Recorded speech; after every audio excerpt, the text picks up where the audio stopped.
ایک امام مسجد آپ کو بتاتا ہے کہ ماں باپ کا حق کیا ہے، ایک عالم دین آپ کو بتاتا ہے کہ بھائیوں کا حق کیا ہے، ایک عالم دین آپ کو بتاتا ہے کہ رشتہ داروں کا حق کیا ہے، ایک عالم دین آپ کو بتاتا ہے کہ ہمسایوں کا حق کیا ہے، ماں کا کیا حق ہے، باپ کا کیا حق ہے، سارے حقوق کون بتاتا ہے آپ کو؟ عالم دین بتاتا ہے نا۔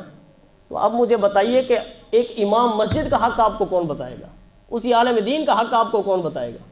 عوام کے اندر تو اتنا علم ہے نہیں کہ خود بخود جان سکیں، تو وہ حق آپ کو کون بتائے گا کہ امام مسجد کا بھی کوئی حق ہے یا نہیں ہے؟ یا جو بھی بندہ آئے جس طرح مرضی آئے اور آ کر باتیں کرنا شروع کر دے اور توہین کرے امام مسجد کی کہ یہ حق ہے امام مسجد کا جو سب کے حقوق بتاتا ہے؟ اور ایک عالم کی، ایک امام مسجد کی ضرورت کتنی ہے معاشرے میں، ذرا محسوس کیجئے گا۔ جب بچہ پیدا ہوتا ہے تو سب سے پہلے آئے جی مولوی صاحب اذان پڑھنی ہے، کان میں اذان پڑھنی ہے، اور ہمارے معاشرے کا تو یہ عالم ہے کہ یہ بھی نہیں پتہ ہوتا کہ کس طرح اذان پڑھنی ہے، کون سی اذان پڑھنی ہے، یا تکبیر کس طرح پڑھنی ہے، یا طریقہ کار اس کا کیا ہے۔ پھر بھی ایک عالم دین کی ضرورت پڑتی ہے، امام مسجد کی ضرورت پڑتی ہے، وہ آتا ہے، آ کر اذان پڑھتا ہے، ہو گئی جی اذان۔ رات کے 10 بجے بھی اگر کوئی بندہ آئے نا، کبھی کسی امام مسجد نے کہا ہے کہ بھائی میرے پاس ٹائم نہیں ہے، میں نہیں آتا، کوئی دن کو آؤ یا کسی ٹائم کے مطابق آؤ۔ رات کے 1 بجے بھی اگر کوئی بندہ کسی امام مسجد کو بلاتا ہے تو امام مسجد پھر بھی حاضر ہو جاتا ہے۔ حالانکہ دنیا کا دستور کیا ہے؟ دستور کیا ہے دنیا کا کہ آپ اگر کسی ڈاکٹر کے پاس جائیں تو اس کے ٹائم کے مطابق جائیں۔ اگر کوئی ڈاکٹر 4 بجے سے 8 بجے تک بیٹھتا ہے، آپ 9 بجے چلے جائیں تو وہاں پر آپ کو ڈاکٹر نہیں ملے گا۔ آپ کسی بھی جگہ چلے جائیں، اس کو دکان کی ٹائم کے مطابق آپ کو پہنچنا پڑے گا۔ لیکن ایک عالم دین ہے جو آپ کو 24 گھنٹے میسر ہے۔ ہاں جی، کبھی اس کے ماتھے پر بال نہیں آیا، اس کی ضرورت دیکھیں۔ پھر اگلی بات سنیں، بچہ تھوڑا سا بڑا ہوتا ہے، چلو جی امام مسجد کے پاس کلمہ پڑھاؤ، مولوی صاحب اس کو نماز سکھاؤ، اس کو قرآن سکھاؤ، اس کو دین سکھاؤ، اس کو نماز کا طریقہ سکھاؤ۔ یہ ساری چیزیں کون سکھاتا ہے؟ امام مسجد سکھاتا ہے۔ پھر بڑا ہوتا ہے 18 سال کا، پھر کہتے ہیں جی مولوی صاحب آؤ اس کا اب نکاح پڑھنا ہے، بچی ہے یا بچہ، اس کا نکاح پڑھنا ہے، تو اس کا نکاح بھی امام مسجد نے آ کر پڑھایا۔ پھر ساری زندگی اس کو نمازیں بھی امام مسجد نے ہی پڑھائیں۔ پھر جب اس دنیا سے گیا تو جنازہ بھی مولوی صاحب نے پڑھایا۔ جب قبر میں پہنچ گیا تو قبر تک بھی ساتھ مولوی ہی گیا۔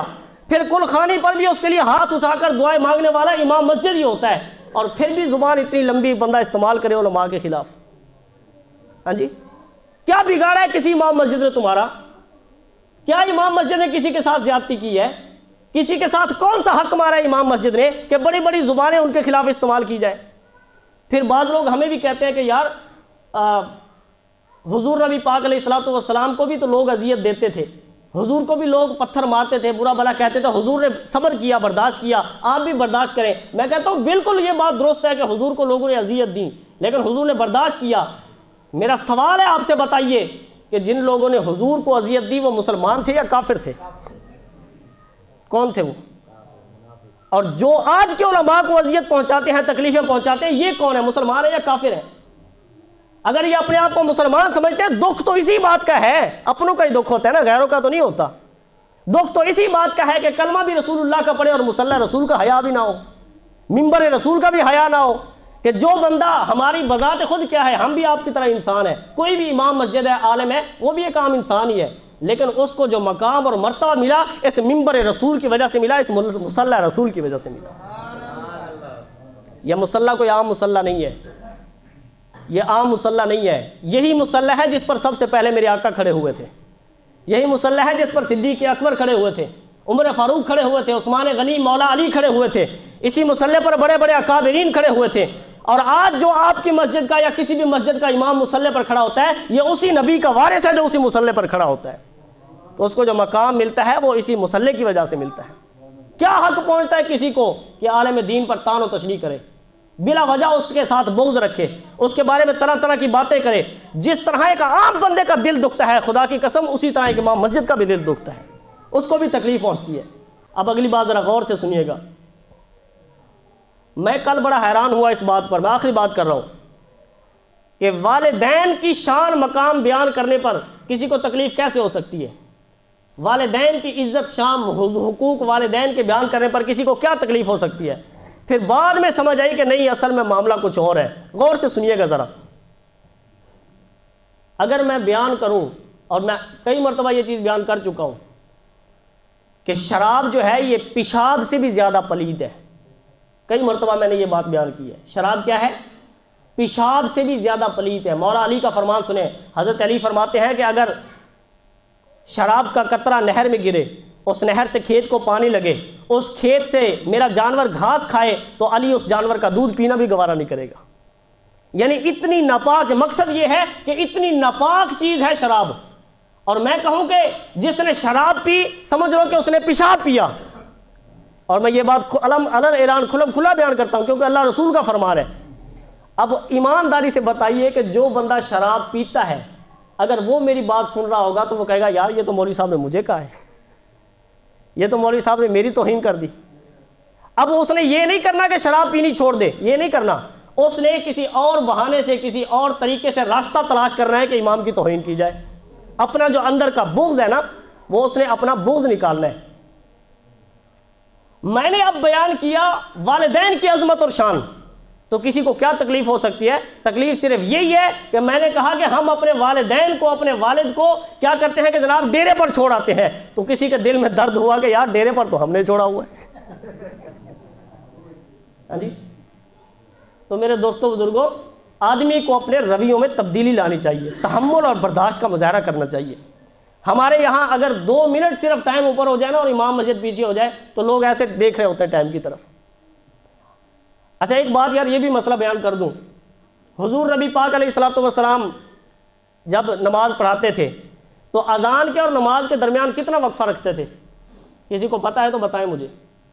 ہمارا 20 منٹ کا ٹائم ہے نا وقفہ، حضور کتنا وقفہ رکھتے تھے؟ کسی کو پتہ ہے تو بتائیں، میں آپ کو بتا دیتا ہوں۔ حضور نبی پاک علیہ الصلوۃ والسلام کے دور میں اذان کا وقت مقرر تھا، جماعت کا وقت مقرر نہیں تھا۔ جب میرے آقا کا دل چاہتا حضور آ جاتے اور پھر جماعت کھڑی ہو جاتی، کیونکہ اللہ نے حضور کو یہ مقام عطا فرمایا۔ اچھا آج بھی جو بندے حج و عمرہ کرنے کے لیے جاتے ہیں وہ جا کر دیکھیں، جس طرح ہمارے ہر نماز کا ٹائم لگا ہوا ہے نا کہ اتنے بجے نماز ہوگی، اس طرح آج بھی مسجد نبوی میں اور خانہ کعبہ شریف میں وقت نماز کا وقت مقرر ہی نہیں ہے، اذان کا وقت مقرر ہے کہ اتنے بجے اذان ہوگی، جب امام آ جائے گا تو جماعت کھڑی ہو جائے گی۔ اللہ نے یہ مقام دیا ہے، کیوں کہ امام مسجد کا رتبہ اور مقام یہ ہے کہ امام کو کسی کا انتظار نہ کرنا پڑے بلکہ مقتدی امام کا انتظار کریں۔ لیکن یہاں پر ہمارے ہاں الٹی چال ہے، امام آ کر دیکھ رہا ہوتا ہے کہ یار ٹائم 1 منٹ رہ گیا اور نمازی ایک بھی نہیں ہے، امام الٹا آ کر دیکھ رہا ہوتا ہے۔ ہاں جی، میں کل شادی سے واپس آ رہا تھا، ایک نکاح تھا، وہاں سے واپس آ رہا تھا تو میں نے دیکھا نادرا دفتر کے سامنے لائن لگی ہوئی ہے۔ اب سردی ہو، گرمی ہو، دھوپ ہو، بارش ہو، کوئی بھی کھڑے ہیں جناب 2-2 گھنٹے، کیوں جی شناختی کارڈ بنا رہے ہیں۔ میں نے کہا وہاں پر 2-2 گھنٹے انتظار ہو سکتا ہے، امام کے لیے 2 منٹ بھی انتظار نہیں ہو سکتا۔ افسوس ہے، ایسے معاشرے پر افسوس ہے۔ ویسے تو اپنے مزاج کے اندر تھوڑا سا بندہ تحمل لائے۔